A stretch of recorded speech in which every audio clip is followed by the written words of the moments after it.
మనం ఈరోజు సయాటికా గురించి తెలుసుకుందాం.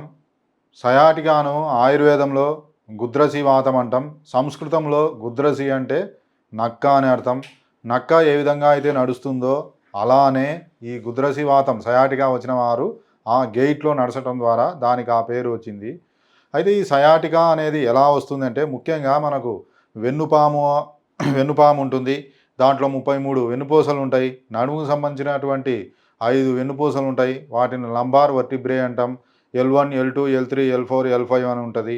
వీటి మధ్యలో మనకు L3, L4 కానీ L4, L5 మధ్య కానీ మనకు డిస్క్ అనేది ప్రెజర్కు బల్జ్ కావటం, డిస్క్ బల్జ్, డిస్క్ హెర్నియేషన్ అంటాం, డిస్క్ ప్రొట్రూజన్ అంటాం. దీని ద్వారా ఏమవుతుందంటే పక్క నుండే సయాటికా నరం పైన ఒత్తిడి పడుతుంది. ఈ సయాటికా నరం ఎక్కడ ఉంటుంది? నడుము దగ్గర నుంచి, పిరుదుల దగ్గర నుంచి కాలు వెనక వైపు కింద వరకు, పాదం వరకు పాకుతుంది.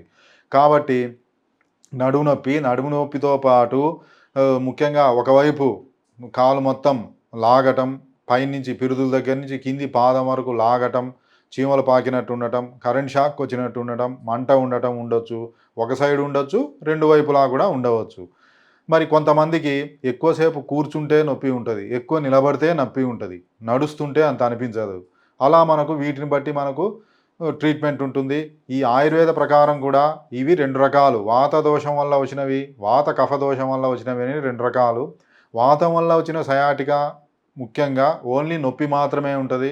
ఇది కూడా ఎక్కువగా మనం నడుస్తే పెరుగుతుంది, ఎక్కువ స్ట్రెయిన్ అయితే పెరుగుతుంది. అదే వాత కఫం వల్ల వచ్చినటువంటి సయాటికా లక్షణాలు ఎలా ఉంటాయంటే నొప్పికి బదులు నమ్నెస్ లేదా తిమ్మిరి పట్టడం అనేది ఉంటుంది. ఇది ఉదయం ఎక్కువ ఉంటుంది, కూర్చుంటే ఎక్కువ, నిలబడితే ఎక్కువ ఉంటుంది, రెస్ట్ టు మూమెంట్ పెయిన్ అనేది పెరుగుతుంది. ఈ గుద్రసి వాతం అంటాం దీన్ని. మరి ఇది ముఖ్యంగా దీంట్లో ట్రీట్మెంట్ ఎలా ఉంటుంది అంటే జనరల్గా గృహ చిట్కాల ద్వారా కొంతవరకు మనం తగ్గించుకోవచ్చు. అది మనం అందరికీ తెలిసింది పారిజాతం చెట్టు అని. ఆ పారిజాత ఆకుల కషాయం మనం ఉదయం ఒక 30 ml, నైట్ ఒక 30 ml మనం తీసుకుంటే కూడా ఈ సమస్య తగ్గుతుంది. అదేవిధంగా నిర్గుండి, దాన్నే మనం వావిలి చెట్టు అంటాం. ఈ వావిలి ఆకుల కషాయాన్ని తీసుకుంటే కూడా ఈ గుద్రసి వాతం తగ్గే అవకాశం ఉంటుంది.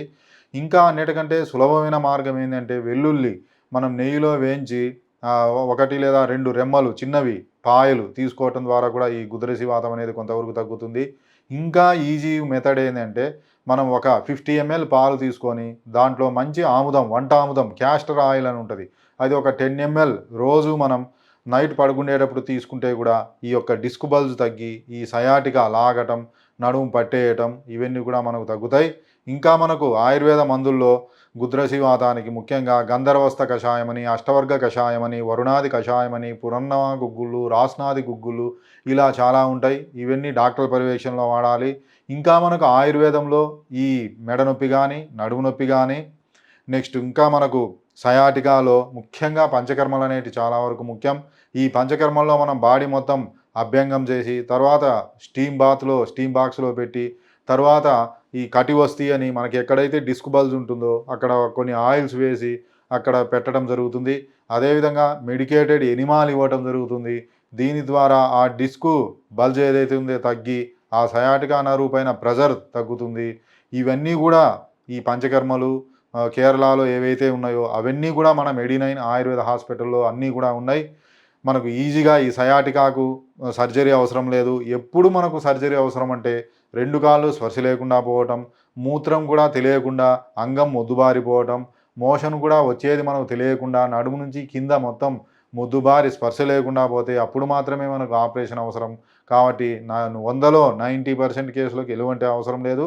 మన దగ్గర చాలా కేసులు తగ్గినాయి, తగ్గుతున్నాయి, తగ్గుతాయి కూడా.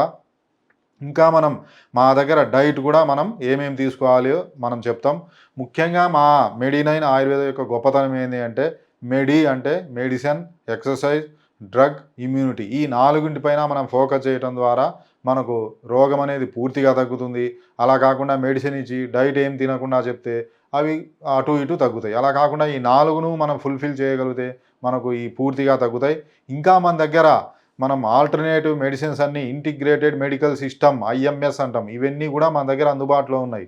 అంటే acupressure, acupuncture, yoga, homeo, Ayurveda, naturopathy, next Cairo practice ఇవన్నీ కూడా మన దగ్గర అందుబాటులో ఉంటాయి. వీటినే మనం 9 అంటాం. మెడి9. ఈ 9 రకాల వైద్య విధానాలు మన దగ్గర అందుబాటులో ఉండటం ద్వారా కొన్ని వైద్య విధానాల్లో కొన్నింటికి మంచి ట్రీట్మెంట్ ఉంటుంది. ఇప్పుడు సయాటికా కొంతమంది మనము ఆయుర్వేదిక్ అంటే కొన్ని ట్యాబ్లెట్స్, సిరప్స్ మేము వేసుకోలేమంటాం. అలాంటి వారికి హోమియో ఇస్తాం ట్యాబ్లెట్స్. ఎక్స్టర్నల్‌గా మన థెరపీలు చేయటం జరుగుతుంది. ఒకవేళ ఆయుర్వేద పంచకర్మ కూడా తగ్గలేదు, అప్పుడు మనకు ఆక్యుప్రెషర్‌లో కూడా మనకు తగ్గే అవకాశం ఉంటుంది. ఇలా మనం అవకాశాన్ని బట్టి అన్ని వైద్య విధానాలు మనకు అందుబాటులో ఉంటాయి. అది మన మెడి9 యొక్క గొప్పతనం. ఎందుకంటే ఒక్కొక్క వైద్య విధానం ఒక చోట ఉంటే పేషెంట్ ఒక చోటు నుంచి ఒక చోటికి వెళ్ళాలి. డబ్బులు చాలా ఖర్చవుతుంది. వాళ్ళ మధ్యలో ముఖ్యంగా ఈ డాక్టర్‌కి, ఆ డాక్టర్‌కు మధ్య కమ్యూనికేషన్ ప్రాబ్లమ్ వస్తుంది. అలా కాకుండా మా దగ్గర అన్నీ అందుబాటులో ఉండటం వల్ల మనకు అటువంటి ఇబ్బంది ఉండదు.